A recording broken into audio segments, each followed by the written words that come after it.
Je suis Mini Majesté. Et je suis Diamanda Fadas, la cousine UMP de Diamanda Calas. Ah, vive les Républicains. Oh là là. Oui, j'adore. On adore. Et bienvenue dans... C'est l'heure de Ken et c'est l'épisode numéro 6. Cet épisode s'annonce vraiment haut en couleur Mini Majesté. Moi, je suis tombé de mon canapé. J'ai reçu DM sur DM sur DM. Moi, je l'ai vu à une viewing party cet épisode et tout le monde était gagui, gago, gagouna. Surtout après l'épisode précédent, qu'on le rappelle, qui était le meilleur épisode de Drag Race, toute franchise confondue, en tout cas en mon opinion, à savoir la comédie Musi-Drag, vraiment un bonheur. Oh, le bossu de notre drague, un haut sommet de danse, de non-chant, et aussi un haut sommet de larmes. Nous avons quand même fait tourner les Kleenex pendant cet épisode où tout le monde a vraiment morvé partout, sur le runway, dans les juges. Vraiment, c'était extrêmement émo. C'était extrêmement émo, on se rappelle le diminutif de émotif, émouvant. Hémophile. Hémophile. Ah, tu penses que tous les émos ont des problèmes de coagulation ? Je pense que tous les émos adorent le sang. Non ? Oui. Cet épisode très hémophile, hémoglobine, a vu partir Ginger Beach. Oh, Ginger Beach qui pourtant portait une des meilleures tenues du runway et ça ne l'a pas sauvée du départ malheureusement. Et oui, voilà, comme quoi vraiment se faire des tenues à plusieurs milliers d'euros ne te permet pas de rester dans Drag Race. Mais ça te permet de rester dans la légende et c'est quand même ça qu'on aime. Ce lip sync, il a été vraiment intense. Pounani l'a emporté de peu et elle revient dans la workroom le jour d'après. On en vient au début de l'épisode, l'entrée des queens dans la workroom. Elle revient chouque. Ginger Beach nous écrit: quelle aventure! J'ai trouvé de nouvelles cops, je vous aime et n'oubliez jamais d'aller vous faire tous blank. Alors, 3 petits points. Est-ce que cops, police, gendarmes, conspiration? On ne le saura jamais, mais en tout cas, elle nous a laissé un message très bitter glitter en nous disant d'aller nous faire peut-être cuire du pain aux bananes, je ne sais pas, mais en tout cas, c'est légèrement passif-agressif et c'est un petit peu comme ça que nous a quitté Ginger parce que ça castagnait légèrement dans la workroom. Mais bon, c'est dommage. Arrive, tant pis. Eh bien, voilà. Au revoir Ginger Beach. Fort heureusement, c'est un nouveau jour qui se lève et nous pouvons enlever toute la frustration de la veille et nous concentrer sur les défis qui nous attendent droit devant. Bien sûr, comme l'a dit Damien Saez, encore un jour se lève sur l'atelier de Drag Race et je sors doucement de mes non-rêves car elles n'ont toujours pas dormi depuis 48 heures de l'avant-veille de demain. À quoi sert de dormir quand on doit queener ? Et elle se demande, mais que va-t-il nous arriver? À quelle sauce va-t-on être mangé? Et la réponse va arriver bien vite parce que Nikki arrive à nouveau pour déjà commencer à présenter le mini-challenge. Et je dois dire que ce mini-challenge, c'est incroyable. Et d'ailleurs, ce qui va aussi les aider, c'est la douceur moutonnaire de la tenue de Nikki Doll. Tellement belle tenue, et au moment où j'ai vu le très je me suis dit, oh là là, je sais déjà ce que Diamanda va dire, à savoir, c'est blanc, ça ne se lit pas très bien, n'est-ce pas? Eh bien, j'aurai plusieurs opportunités de le dire pendant cette émission. Une tenue, ma foi, fort cute pour nous annoncer le mini-challenge de la semaine. Allez-y, Mini Majesté, décrivez-moi tout ça. Un lip-sync en live, bébé, et ça... Tellement, vraiment, c'est les meilleurs mini-challenges. On a à nouveau un mini-challenge qui dure à peu près la moitié de l'épisode. Mais franchement, quand ils sont de qualité comme ça, entre ça et Fort Boyas. Je sais plus comment on prononce, on s'est fait engueuler dans les comments, vraiment en crossover de réseaux sociaux. En fait, c'est Bilal Hassani qui va venir interpréter en live son morceau Transfert Trottinette que l'on connaît par cœur, n'est-ce pas Diamanda? Excellent artiste, excellent morceau. Je ne connais pas une seule des paroles et pourtant je pense que je l'ai écouté bien 17 fois. Elle se prépare en une petite quinzaine de minutes et bien évidemment, comme d'hab, en 15 minutes, Keyona est rayonnante. Elle est splendide, genre, quelle est cette magie J'aimerais beaucoup savoir son temps de maquillage pour faire du full drag. Alors, je pense qu'on passe de 15 à 30. Non mais, non, moi je me suis préparé avec elle et c'était la dernière à finir de se préparer parce qu'en fait, Keyona tchatche non stop. J'adore. Non mais c'est même pas un moulin à paroles, c'est-à-dire que... Enfin, c'est insane, elle parle. Enfin... Et puis même au bout du moment, si t'arrêtes de l'écouter et que tu fais autre chose, elle continue à parler. C'est phénoménal. T'es pas une pipelette, toi, dans la... Je crois pas qu'on se soit préparés ensemble, Ever. Non, dans la préparation, moi je suis pas trop une pipelette.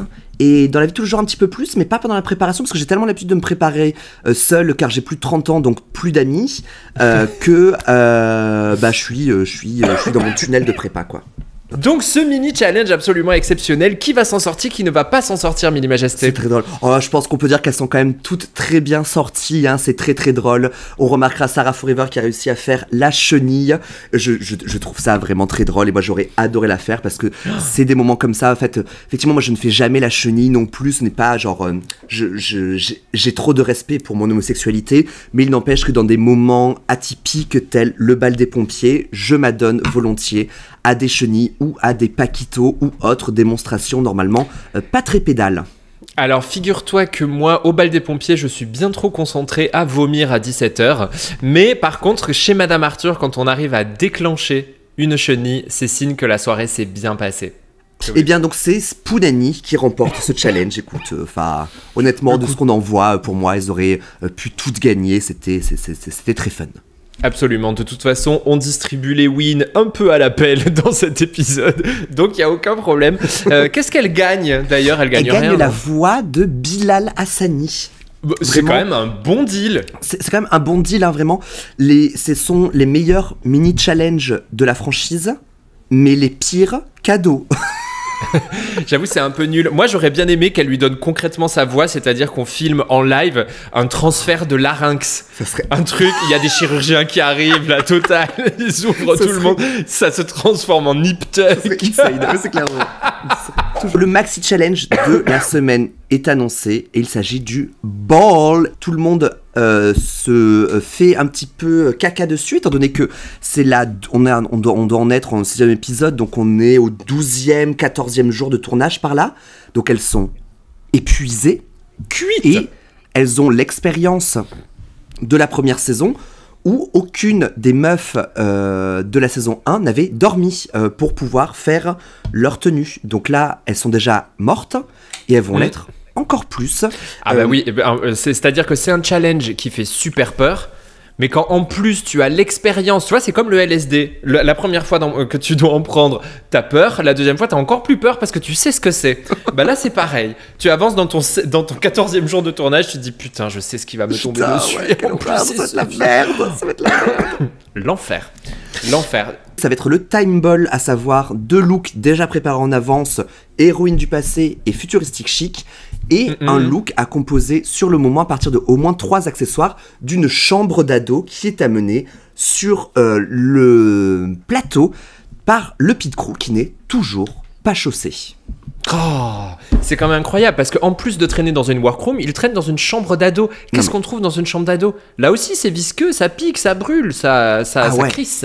Alors, le level de sexiness du Pit Crew est vraiment hautement notable. Les slips ont beaucoup été améliorés. Ouais. À quand des femme queens dans le Pit Crew? À quand des femme boys? Écoute, déjà, on a le Pit Crew s'améliore quand même. C'est qu'aux États-Unis où ça reste vraiment genre très standardisé. Hein. Enfin non, ils ont inclus un hétérosexuel et là je suis en mode genre vraiment vous déconnez les mecs quand même. C'est ça l'inclusivité aujourd'hui. Voilà, c'est l'inclusivité. Donc voilà, bah, écoute, on retournera au lycée. En tant que thème en soi, c'est hyper drôle. Ouais. Balle de promo, dommage, j'aurais préféré que ce soit un jour normal au lycée parce que là, je te jure que ça aurait été haut en couleur ou en non-couleur quand on dit gothique. Ce que j'allais dire, genre pour toi, ça aurait été vraiment genre, de la non-couleur, quoi, vraiment. J'adore être désaturé, je suis désaturé de larmes. Mais bon, écoute, c'est comme ça. Qu'est-ce que tu aurais chopé dans cette chambre? Alors moi j'ai beaucoup aimé l'idée de Sarah Forever de choper le lit. Ouais, j'avoue. C'est-à-dire tu prends l'objet total, il y a du padding dedans, il y a moyen de faire de la forme, du machin. Je pense que ça aurait été une bonne idée et ensuite fouiller dans les tiroirs direct. Ouais. Récupérer plein d'objets, récupérer plein d'accessoires, genre le radiocassette, l'horloge, des trucs comme ça. Moi, je me serais jeté sur les VHS, hein, que Mami Wata, bien évidemment, ne connaissait pas. Quand t'as dit comment ça s'ouvre, mais girl, mais il y a rien à ouvrir, chérie. C'était. Exactement, c'est-à-dire que moi, j'ai toujours connu les VHS, j'en ai consommé énormément, je ne sais pas comment ça s'ouvre. Non, mais vraiment, parce que ça s'ouvre pas, quoi, je sais pas. Bon, mais... en tout cas, c'est une bonne idée d'aller chercher les VHS, mais c'est quand même quelque chose qui a déjà été fait. C'est vrai, mais moi, je pense que je me serais jeté sur les VHS et les peluches. Et donc, on les voit peu coudre, parce qu'on a donc eu un mini-challenge qui a duré très longtemps, mais aussi parce que une bonne partie de l'épisode va être consacrée au splendide et attendu passage là. Le passage là. Un bon passage love aujourd'hui. Un bon passage love qui est... là, ce que j'ai bien aimé dans ce passage love, à chaque fois, c'est une personne qui expose son trauma. Et là, c'était genre tout le monde. Ah oui, c'est-à-dire ça fait un ping-pong. Bah écoute, il se trouve que moi aussi. Et en même temps, il faut dire que c'est la réalité de nombreuses personnes queer. Voilà. Tout le monde s'est quand même plus ou moins fait tabasser. Entendre Moon dire genre moi je me fais étrangler dans les clubs, enfin c'est atroce. Entendre Sarah dire moi je me suis fait agresser dans le métro et personne n'est venu à mon aide. Enfin c'est... C'est hyper dur à entendre, c'est hyper triggering en même temps parce qu'on se rappelle toutes et tous d'épisodes comme ça. Là, franchement, c'était une bonne raison de pleurer devant Drag Race. Franchement, c'est pas facile. Elles se mettent pas trop à pleurer parce que je pense qu'elles sont desséchées de la semaine dernière, hein, où elles ont chialé toutes les larmes de leur corps avec Juliette Armanet. Plus rien en stock. Plus rien. Je sais même pas comment elles sont. Je sais même pas comment elles sont vivantes encore. Mais bon, le passage love se termine et il est venu le temps, toujours pas des cathédrales, mais du maxi challenge, du runway. Vous avez toujours pas digéré cette histoire de temps des cathédrales. Hein. Je sens que c'est vraiment. J'ai toujours un seum absolu qu'ils aient repris ça, même si je sais que ce n'est pas que moi qui le dis, mais mon cerveau me fait croire le contraire, de la même façon que mon cerveau me fait croire que Mylène Farmer m'a regardé dans les yeux à son concert, alors que très clairement, soyons honnêtes, ça n'a pas été le cas. Comme votre cerveau vous fait croire que vous êtes jolie, et ça n'est malheureusement pas le cas, mais bon, ça, on vous laisse en juger. Je ne dirai rien. Nous voici sur le runway avec Riri, Fifi, Loulou, Lélé et Cricri. Riri, Daphné, alors à nouveau je trouve un super slay sur quasiment toutes les tenues, on se demande de laquelle on parle qui est pas très bien. Mais Daphné Burki habillée en gilasquin, en cuissarde et petite culotte, oui. Un immense oui. Immense oui, on est d'accord. Ouais, she's giving in into the drag. On est dans le full Chromatica. Écoute, franchement, Future of Drag, I think so. Ah ouais, Chromatica, Chromatico, dans le nom de Kiddy Smile aussi, avec cette magnifique sculpture sur la tête. Enfin, encore en full rose, vraiment, c'est magnifique. It's a lot. Moi, j'ai quand même beaucoup apprécié cette espèce de... tu sais, comme ce truc qu'on met à un docteur, cette espèce de blouse que tu lui mets par devant avec les gants intégrés avant d'aller faire... J'ai trouvé qu'il y avait... L'opération. Voilà, ça donnait un petit peu de ça. La sculpture en 5D, franchement, why not? It's a lot, but it's never enough. Hein. Ouais, non, moi j'ai méga kiffé. Ouais, c'est cool. On a aussi Lena Situation qui est là en première guest judge. Trop content de la voir parce que vraiment, cette meuf, elle est géniale. Ah, elle est géniale. Elle est... C'est an influencing done right. Enfin, genre, c'est vraiment l'influenceuse qu'on veut voir dans le monde. Sa présence me pose. Il n'y a pas grand-chose qui me pose, hein, mais... Mais je trouve que, je sais pas, elle a une voix posée, elle a une attitude positive. Et puis une attitude vraie, quoi. Enfin, genre vraiment... Et de toute façon, depuis qu'elle a fait fermer sa gueule avec BD sur un plateau télé, on l'aimera forever. Et d'ailleurs, elle a un make-up vraiment pas mal, cette espèce de lit lavande. En cut crease. Ouais, en cut crease, vraiment trop beau. Alors, j'ai une remarque à faire, again, de la même façon que toi, tous les épisodes, tu dis « Le blanc, ça se lit pas sur le runway !» Moi, je comprends pas pourquoi Daphné et Lena, elles ont que les yeux de maquillés, et elles ont une putain de bouche nude. C'est Drag Race. Faites-leur une bouche gigantesque et colorée, quoi. Marre de ce truc de genre, on peut pas faire les yeux et la bouche forte. Faites les deux. Voilà, c'est le seul regret que j'ai là, c'est qu'à chaque fois, putain, elles ont des super make-up d'yeux et ils ont une putain de bouche nude avec un petit gloss, quoi. Ça m'énerve. Ouais, oui, ça a l'air de vous gonfler très clairement. Peut-être que c'est pour ne pas tacher les micros, parce que tu vois, quand on porte du rouge à lèvres, on fait des tatages à son micro. On arrive vers les tenues un peu moins bien, qui sont celles de Christian Louboutin, parce que oui, c'est cool. Oui. Alors franchement, pourquoi pas, oui. Pourquoi pas? Je trouve que c'est la casquette qui va pas du tout avec la tenue. Ah, moi je suis pas un grand fan de casquette de toute façon. Moi non plus. Tête à casquette, je suis pas plutôt tête à casquette, je suis plutôt tête à quéquette. Et c'est pas, voilà, ça, là, c'est pas... Je t'imagine tout l'été avec une tub sur la tête, ça me met en joie. Ça me met en joie. Ah ouais. Et j'adore la joie. Non, menteuse. Laide et menteuse, et les deux sont vrais.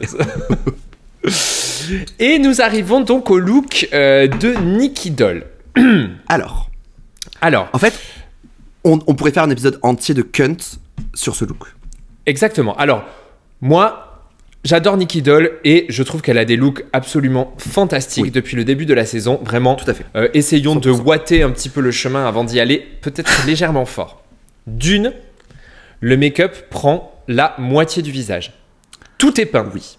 Tout est peint d'une façon légèrement trop sombre.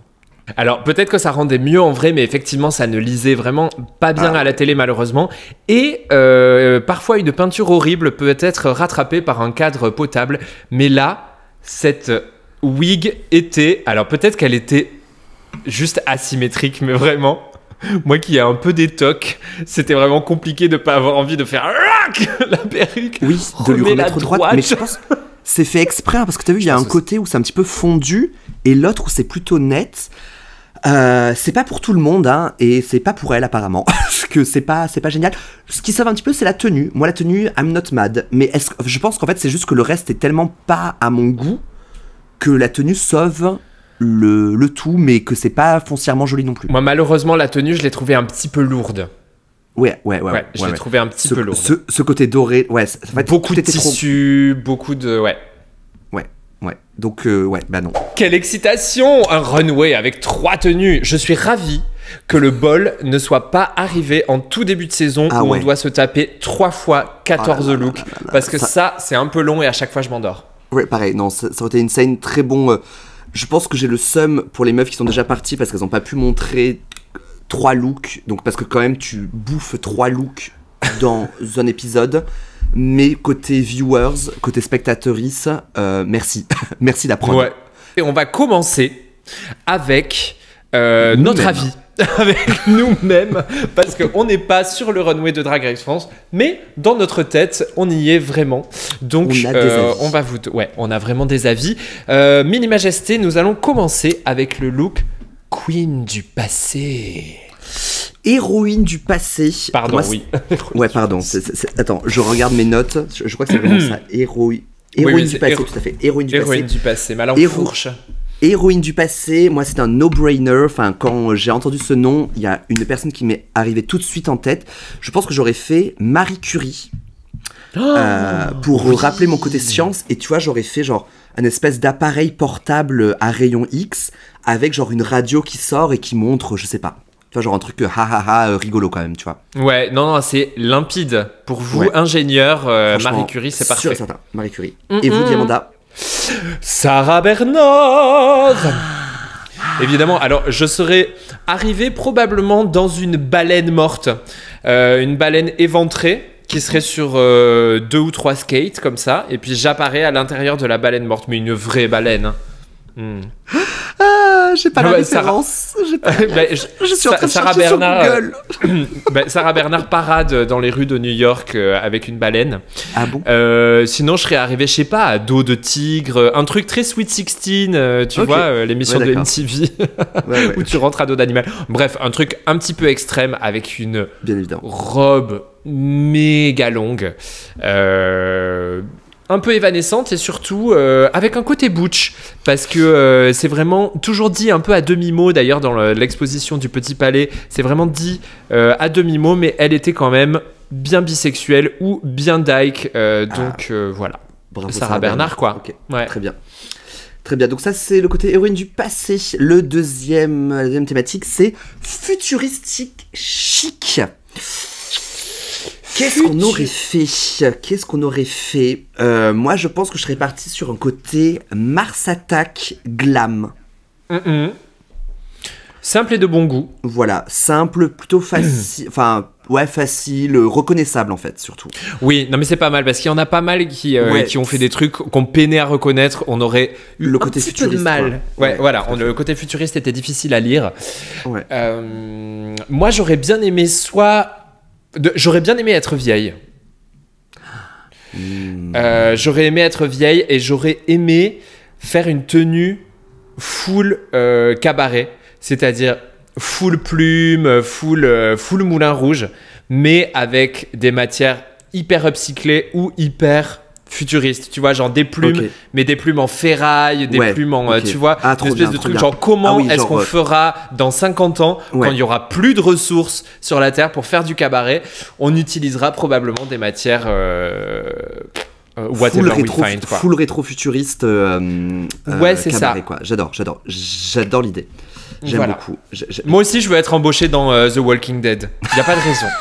Il n'y a pas que pour Paloma, merde. Oh Donnez-nous aussi. Il faut se rappeler qu'elles ont que 20 minutes pour se changer entre les deux runways, donc tu peux pas non plus changer 1000 fois ton truc. Ça aurait été des bonnes idées, mais qu'on n'a pas eu la chance de pouvoir exécuter, étant donné que nous ne sommes toujours pas dans Drag Race. Mais que Absolument. elles, oui. Et on commence avec Punani. On commence avec Punani, son look héroïne du passé. Alors, elles ont été, je pense, la moitié à faire référence à les femmes fortes de leur passé. J'entends, c'est cool. Bon, elles sont trois à le faire, mais c'est très cool. J'ai pas trop, enfin, alors, j'aime beaucoup la tenue parce que j'aime beaucoup le rose et le vert. Ça claque de ouf, ça me va trop bien. Ouais. Mais j'ai pas trop la, enfin, j'ai pas la ref. Écoute, moi j'aime bien les couleurs macarons comme ça, effectivement. Ouais. Ça lui va bien, c'est pas transcendant mais ça lui va bien. Ouais. La référence aux grand-mères, alors vraiment elles ont toutes des grand-mères hyper glamour, parce Non, que c'est moi clair. mes grand-mères elles étaient vraiment adorables, mais j'aurais porté un tablier Non, mais moi, elles te sur le ressemblaient, main hein. stage. Moi- Si je... Ah ouais, moi il y a une de mes grand-mères, franchement, enfin tu vois, genre elle était catholique espagnole, donc franchement elle était exactement comme toi. Là en ce moment, enfin en mieux bien sûr, mais quand même. On arrive à son futuristique chic où elle porte du Mugler bébé. Évidemment. Évidemment. Une silhouette qu'on reconnaît direct, les cheveux, encore une fois, à la fiancée de Frankenstein, Ouais, ou très beau, Daphné très beau. Guinness. C'est fait Le par noir et Poutre. blanc. Ouais, c'est fait par Poutre. C'est très beau. Ouais. Ouais. C'est Poutre qui lui a fait. Et bien évidemment, enfin, je suis très content de voir Punani en Mugler parce qu'elles ont une collection d'archives Mugler phénoménale. Je vous invite à aller regarder leur compte Instagram où elles parlent de toute leur collection. D'ailleurs, c'était très drôle, entre guillemets, quand Manfred Thierry Mugler est mort. T'as toutes les travelottes qui ont fait des posts Instagram avec leur meilleur look Mugler. Et Rose et Punani ont fait un post avec Mugler parce qu'elles l'ont rencontré. Eh ben oui, évidemment. Vraiment. Non mais ça c'est hyper important qu'elle ouais, c'est hyper cunt. C'est hyper important qu'elle montre ce côté-là de leur personnalité, ce côté collectionneuse de vintage, Ouais. parce que c'est vraiment ça, c'est vraiment leur drag. Moi je trouvais que c'était bien choisi. Ça lui va méga bien. Et puis le petit reveal avec sa peau en dessous, franchement c'est très cool. Et bien Ouais. évidemment, les QR codes qui renvoient à un filtre Instagram, ça j'avoue que c'est super bien. Enfin, c'est 20 sur 20, vive la France. En tout cas, le QR code, est-ce que c'est le futur ou est-ce que c'est un présent qui nous agace ? On ne sait pas. Moi, Si, j'adore. on sait, mais on veut pas le dire. Voilà, je suis peut-être un peu trop UMP pour ça. J'adore avoir une carte physique quand je vais au restaurant de Neuilly-sur-Seine tous les dimanches. J'en ai marre de sortir mon téléphone à chaque fois que je dois commander quelque chose. La tenue faite main par Punani, ce côté bol, moi, en fait, non. En fait, j'ai trop porté de desigual, j'en peux plus là. Ah ouais, et ben écoute, moi j'ai adoré. Je ne comprends pas par contre pourquoi tout le monde dit que c'est le pire truc à faire, les gants. Parce que mon mec, qui n'est pas du tout couturier, en fait et en fait très bien. Alors, est-ce que c'est mon mec qui est très fort? C'est possible aussi. Alors, le truc, c'est moi j'ai déjà essayé d'en faire avec des matières. D'ailleurs, bref, j'ai déjà essayé de le faire dans des matières qui ne sont pas stretch. Et il faut faire des réglettes pour les doigts à l'intérieur. Donc, c'est un enfer. Par contre, quand tu as une matière stretch, tu prends ta main, tu découpes autour, t'en coupes deux ensemble et puis boum. Voilà, mais bon, en tout cas, il y a un effort de gants qui est fait. C'est vrai que ça en jette à chaque fois. Ils sont plutôt bien faits. Moi, je trouve qu'elle a raison d'aller dans le patchwork parce que le patchwork, ça peut tout sauver. Oui, mais ouais, non. Bah écoute, non. Bon, t'as pas aimé, j'ai aimé, c'est pas grave. Tu as mauvais goût, j'ai bon. Lol. J'adore. Lol, passons à la prochaine queen. Qui est-elle, Mini Majesté? Il s'agit de Mami Wata, qui en héroïne du passé vient d'enterrer Grace Jones, étant donné qu'elle pensait qu'elle était morte. Alerte à l'enterrement abusif. Non, mais... Enfin, au secours. Mais je le fais aussi. J'enterre très souvent Jamelia, je pense qu'elle est morte, et Patti Smith. Ah oui, d'accord. Eh bien, voilà. moi, je tue Hitler dans mes rêves depuis que j'ai 4 ans. Je vais te partager ma petite théorie. Vas-y. Il faut quand même faire un petit peu attention. Il y a une malédiction. Est-ce que quand on incarne quelqu'un dans Drag Race, cette personne finit par mourir la semaine suivante? Donc vraiment, calmos Mami Wata, parce qu'on adore Grace Jones. Si Grace Jones, elle meurt la semaine prochaine... Franchement. Voilà, c'est peut-être un petit peu pour ça que je me suis habillé en Maréchal Le Pen ce soir, en me disant, écoute, on sait jamais. On sait jamais, fingers crossed. En tout cas, ce look, Grace Jones, pour moi, j'ai adoré la coiffure, mais le look, ce n'est pas assez. Zara. Je suis d'accord, ce n'est pas assez. Le côté, le cul en cigarette, c'est très drôle. On aime beaucoup. Moi, j'ai adoré la tenue futuristique où elle arrive en robe de mariée futuriste. Moi, j'ai trouvé ça magnifique. Je sais, le blanc, ça ne se lit pas. Moi, je suis désolé, j'ai un problème avec ça. C'est-à-dire que là, je le vois en photo, c'est sublime. Il y a plein de textures, il y a du 3D, il y a du volume, de tout. Mais je n'arrive pas à le voir à la téloche. Et c'est tout aussi beau que sa tenue de balle de promo où elle est en full denim. Et là, pour moi, ça, c'est du patchwork réussi, de full denim. En plus, c'est simple parce qu'elle n'a pas eu à coudre, elle a eu à les coller ensemble sur une petite robe noire. Et ça, franchement... Bravo girl. Resourceful. Resourceful avec la traîne, ça rend trop bien, c'est trop cool. Moi, je suis super fan. Alors, moi, je suis hyper contente qu'il y ait eu du denim rose là-dedans parce que ça permet un petit peu d'ajouter du clair. Il y a du sombre, il y a du rose, il y a du middle, donc c'est vraiment pas mal. C'est pas la tenue la mieux exécutée du monde, mais l'idée est là et je trouve que sa perruque lui va bien. Une queen arrivée sur le runway, il s'agit de Moon. Moon arrive sur le runway et sa toute première tenue me donne vraiment comment elle s'appelle, Stevie Nicks. Ah ouais, c'est ça, Stevie Nicks, plus que Esmeralda, il est vraiment Esmeralda, mais effectivement, Stevie Nicks, c'est une tenue qui existait déjà, auquel elle a rajouté tous les foulards. Moi, ça me vend du rêve. Ouais, moi ça me plaît aussi. Ça me plaît parce que en fait, je trouve que par exemple la tenue de Punani, ça parle de sa grand-mère, mais c'est difficile à lire. Là, on sent l'histoire. Ouais, c'est ça. On sent l'histoire de la robe. On sent ouais. Je pense que quelqu'un qui doit beaucoup apprécier, c'est la personne qui fait le ménage sur le runway de Drag Race, parce que là, elle est en train de nous serpiller tous les sols. Tous les sols, c'est bon. Ces foulards sont dégueulasses, mais le runway est clean AF. Et on adore, contrairement donc à sa deuxième tenue, Mini Majesté. Sa deuxième tenue, en fait, de façon isolée, je l'aime, mais pour moi, elle n'est pas trop dans le thème. J'aime beaucoup la toison, cette perruque avec des espèces de fils de fer, j'ai l'impression par-dessus, c'est plutôt joli. La tenue en soi est belle, mais pour moi ne lit pas futuriste. Exactement la même chose, et je pense que ça a été le ressenti de tout le monde. La tenue est super belle, ça lui va très bien, la toison est sublime, malheureusement pas dans le thème. Et sa tenue qu'elle fait elle-même, moi j'ai beaucoup aimé parce qu'elle dit qu'elle a pris que du jaune et qu'elle aime pas cette couleur, et moi j'adore la couleur jaune. En plus elle est en blonde, moi c'est tout pour me plaire, et moi je la trouve très cool cette tenue. Grande surprise, Bozo le clown adore le jaune. Moi j'ai rien contre le jaune, je trouve que la tenue est pas la mieux construite de l'univers, je trouve qu'on a un peu du mal à lire ce qui se passe. La perruque lui va bien, j'aurais pas nécessairement mis ça avec cette tenue, j'aurais peut-être mis plutôt quelque chose de plus petit, peut-être voilà, tu vois, un bowl cut, quelque chose comme ça, okay. Mais je trouve que c'est très bien. c'est très bien. Les gants, pourquoi pas les enlever. Sarah Forever est la prochaine queen à rentrer sur le runway et dans son héroïne du passé, elle a choisi Colette. Splendide. Splendide. Le moi UMP est en train de gasp négativement, mais le vrai moi de gauche est en train de dire bravo Sarah Forever. Bravo Sarah Forever, les petites perles partout, les manches bouffantes, ce tailleur trop bien construit, c'est génial. D'ailleurs, on a le crédit pour ce tailleur. L'outfit a été fait par Lion Ascendant Connasse. J'adore Lion Ascendant Connasse. Je ne connais pas du tout, je vais m'abonner de ce pas. Ouais, franchement, vas-y. Beau. C'est une personne qui fait des tenues sublimes, qui en a beaucoup fait pour Drag Race Belgique, notamment les meilleures tenues d'Athéna et de Drag Queen ont été réalisées par je vois ça. Lion Ascendant Connasse. Je vois ça. Ah oui, c'est très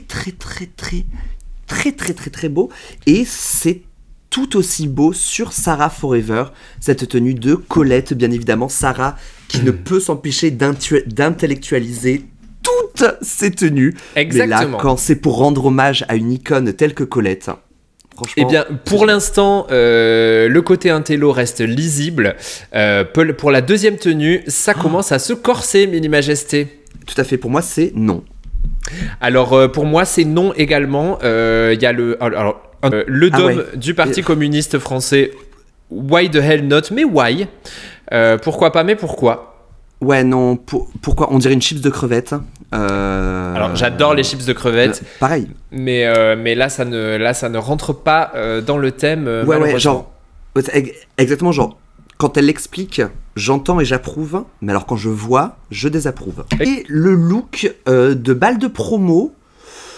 Pour moi, j'ai rien contre, mais j'ai rien pour non plus. Moi, j'aime bien la tenue, la matière qu'elle a utilisée en principal, cette espèce de lurex bleu. Moi, ça, j'aime beaucoup.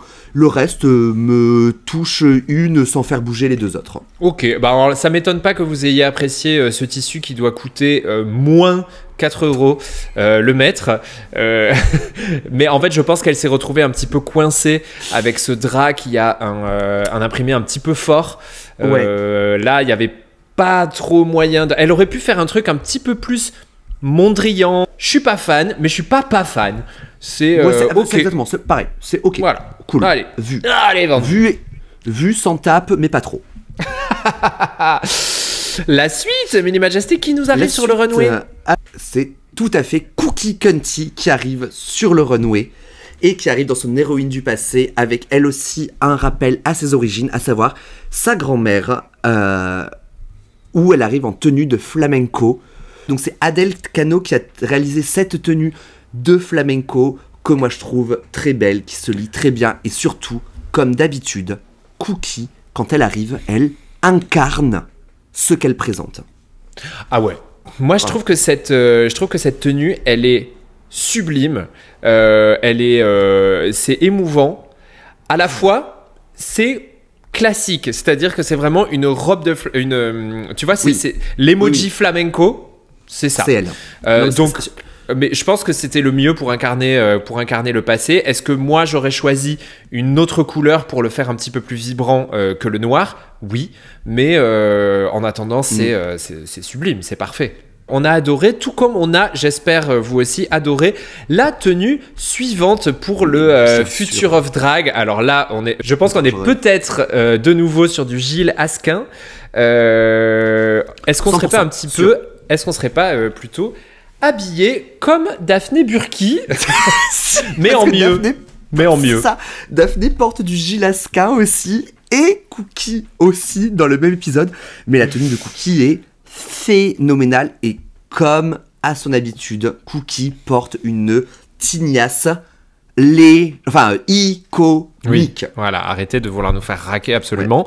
Alors, non, mais la toison, là, elle est même plus iconique, elle défie la gravité. C'est une lecture simple du thème, mais moi j'aime bien quand c'est lisible. Là pour le coup, on n'a pas à aller chercher midi à 14h. C'est beau, c'est agressif, c'est. Et puis en plus, elle l'incarne à nouveau à faire des petits mouvements de jeux vidéo. C'était parfait. Et c'est pour moi tout aussi parfait que sa dernière tenue en punkette, avec plein de matières différentes, du plaid. J'adore. C'est la meilleure idée de la soirée. C'est la meilleure idée de la soirée. L'exécution est plutôt cool. C'est plutôt bien. Elle connaît ses références. Cette espèce d'asymétrie, c'est vraiment bien fait. Quand on a tout un tas de merde et qu'on doit composer avec, le patchwork, c'est la bonne idée. Mais elle n'a pas que fait du patchwork. Elle a fait du... qui marche très bien. Bravo Cookie Cunty, et cela nous amène à la dernière queen qui rentre sur le runway, à savoir Keiona. Keiona Revlon. Qu'est-ce qu'elle va nous proposer pour son premier look pour l'héroïne du passé? Héroïne du passé, il s'agit de Joséphine Baker. Que l'on retrouve tout de suite, moi je trouve que l'on retrouve tout de suite dans la tenue, surtout dans la toison. J'ai très vite reconnu ces crans-là de Joséphine Baker, plus que dans la tenue qui pour moi était genre une tenue de meneuse de revue, et encore. Oui, effectivement, le passé de meneuse de revue de Joséphine Baker est mis à l'honneur. Effectivement, c'est pas le truc le plus lisible du monde. Est-ce que ça aurait pu être un petit peu plus opulent? La réponse est vachement. Oui. Ça lui va très bien, mais tout lui va très bien. Oui, quelle est la suite? Tu vois ce que je veux dire? Elle porte très bien le vêtement, elle porte très bien le non-vêtement, et surtout, elle a vu où étaient les caméras, et sur tous ces runways de cet épisode, elle regarde les caméras et elle leur fait des gestes, et ils l'ont gardé au montage.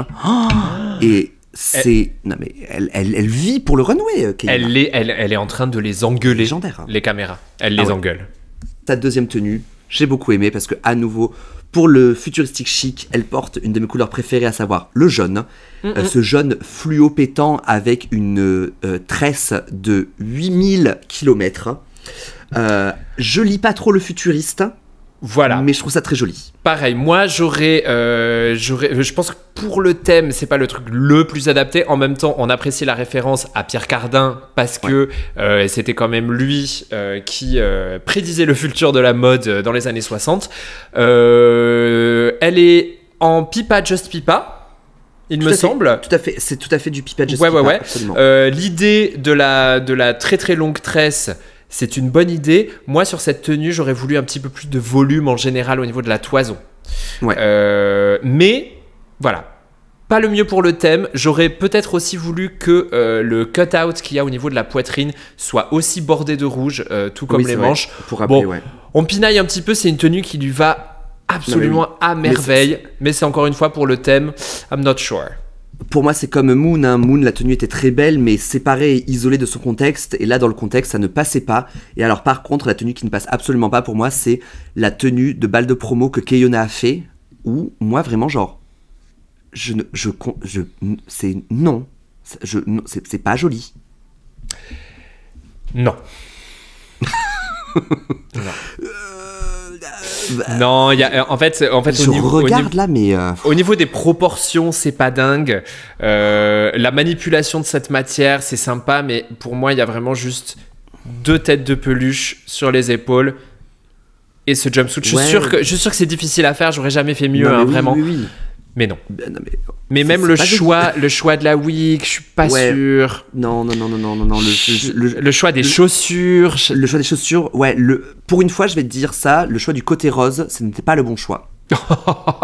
Et ça, c'est vraiment... Ah oui, un jour à marquer au fer rose. Écoutez, je n'ai pas envie d'être méchante et je mets pour l'occasion mes jolies petites cornes de diable. Mais je suis désolé, Keiona, il va falloir faire mieux. Un runway qui se finit donc quand même des belles tenues en global. Moi je dirais des tenues dans l'héroïne du passé qui faisaient un petit peu trop référence du coup à des histoires personnelles et donc pas très lisibles. Dans les tenues futuristiques, des trucs encore moins lisibles, on comprenait pas trop ce futuriste, et des tenues de balles de promo très patchworky, parce qu'elles ont été beaucoup quand même à être sur le patchwork, mais quand même. Exactement. Il y avait beaucoup de Nutella, mais c'était du Nutella un petit peu de premier prix. Exactement, le Nutella déborde légèrement de la tartine, et en plus, il n'est pas succulent, mais à la fois, tous les Nutella sont plutôt bons. Est-ce que j'ai été entertained? La réponse est un mot de 3 lettres contenant la lettre O qui n'est pas non. Exactement. Avant d'aller déballer leurs bijoux, dis-nous. Nicky Doll pose la question à 1 million, à savoir, selon vous, qui devrait partir ce soir? Alors, pour moi, c'est un peu cette personne passive-agressive qui te dit Écoute, je veux vraiment pas foutre la merde, mais... Et en tout cas, comme une bonne élue de droite bien démago, ces queens vont savoir quoi répondre pour s'en tirer sans se faire d'ennemis. Ouais, franchement, elles s'en sortent bien avec leurs réponses, sauf Mami Wata qui est vraiment cash, qui est en mode genre, Sarah Forever. Sarah Forever parce qu'elle a déjà 2 wins et qu'il est temps qu'elle aille se reposer. Franchement, meilleure explication. Ouais, ça c'est vraiment cunt. Génial. Ça c'est cunt. Ouais, c'est vraiment cunt parce bravo. qu'elle le dit vraiment, tout ça. Et effectivement, Sarah Forever est quand même pas mal annoncée. Donc, apparemment, ça raccroche pour Sarah Forever. En tout cas, dans Sarah les... Tatine. Ouais, ça ratatine, peut-être que ça rappellera pas, parce que c'est un petit peu la loose, tout le monde donne le nom de Sarah Forever. Mais en même temps, c'est hyper facile parce qu'elle est la plus grande concurrente puisqu'elle a déjà 2 wins et qu'elle est la moins bonne de ce runway ce soir. Donc, franchement, répondre autre chose, c'est vraiment un choix que vous avez le droit de faire si vous voulez. Qu'est-ce que tu réponds, toi, à ça ? Bah, bien évidemment, tu donnes pas ton nom, hein, de 1, et de 2, j'aimerais bien être dans une réalité où je dis un truc super élaboré, mais je pense que j'aurais pris les critiques les moins bonnes de l'épisode.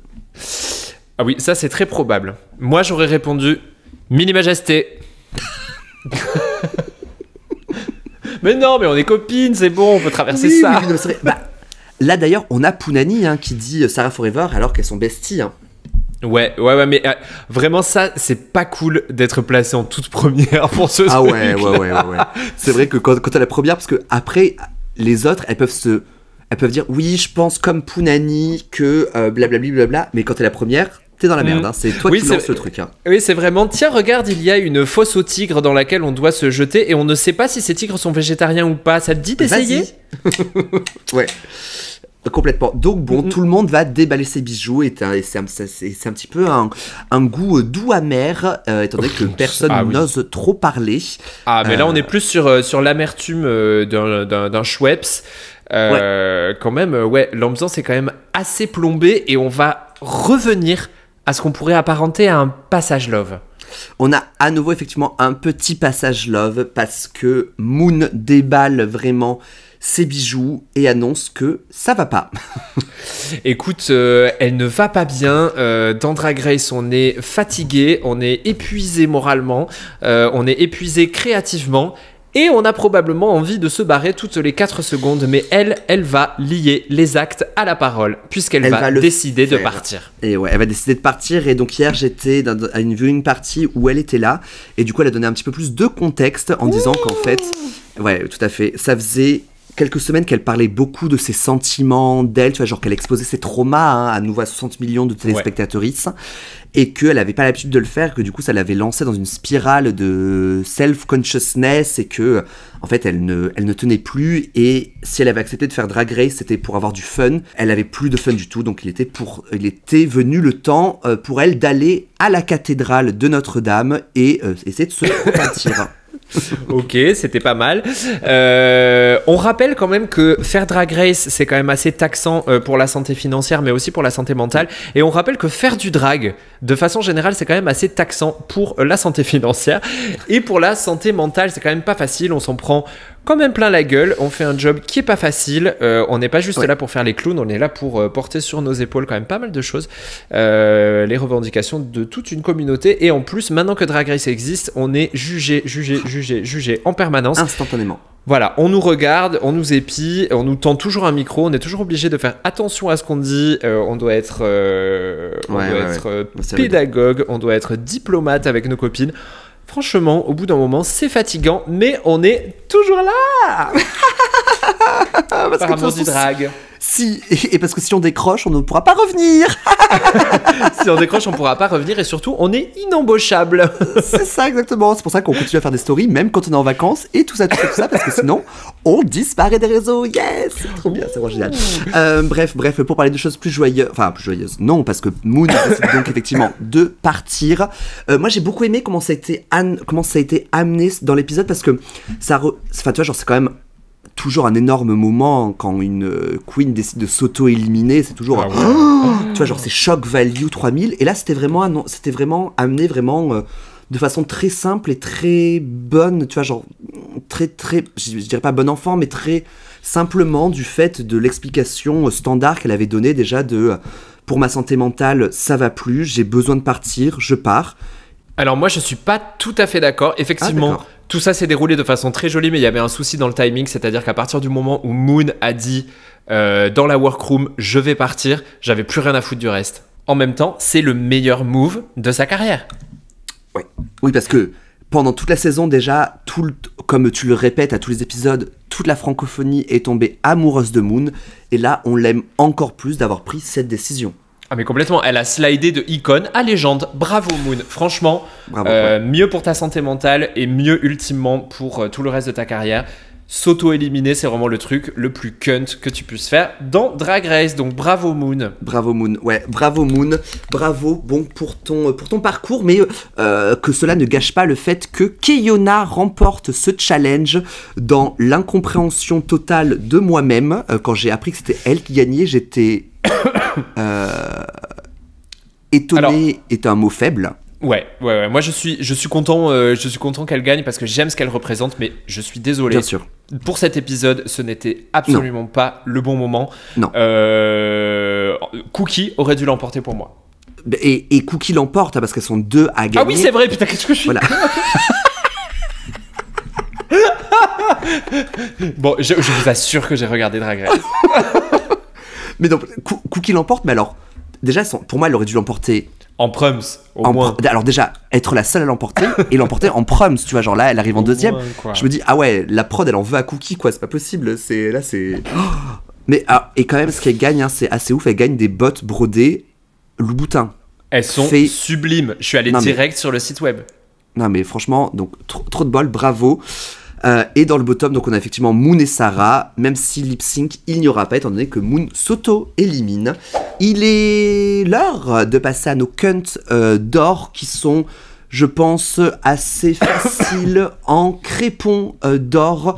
Je regarde les photos et moi je mets un crépon d'or à Sarah Forever pour sa tenue Colette. Eh bien moi je mets un crépon d'or à Cookie Cunty pour sa tenue balle de promo. Très bien.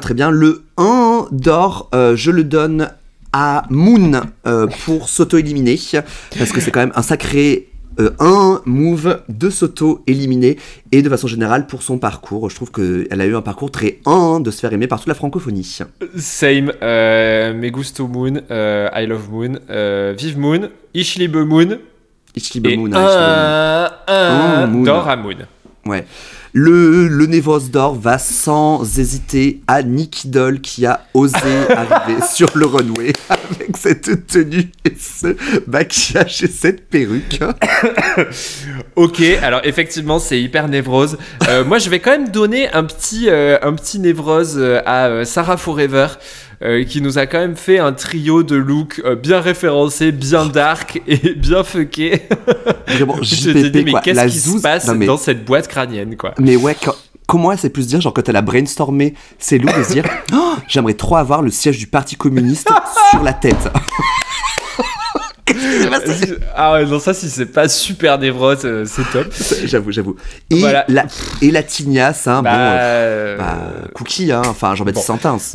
Moi, je propose qu'on donne quand même un petit un petit toison d'honneur, parce qu'en fait, tous les épisodes, ce sera Cookie. Non, mais oui. Moi, je le donne à Pounani pour sa toison de futuristique chic. Toison réalisée par Poutre. Moi j'aime énormément ce côté gris avec ses pointes noires, j'ai adoré.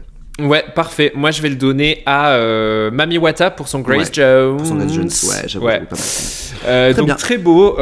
Écoute, encore un épisode qui nous a bien terrassé le cul, qui m'a tellement terrassé le cul que j'ai décidé d'être de droite. Hein. De droite. L'espace d'un épisode. On vous donne rendez-vous dès la semaine prochaine pour un nouvel épisode de Cunt. Oui, ça va être super. On se donne rendez-vous la semaine prochaine pour un épisode de Cunt. Bye. Énorme bisous à toutes.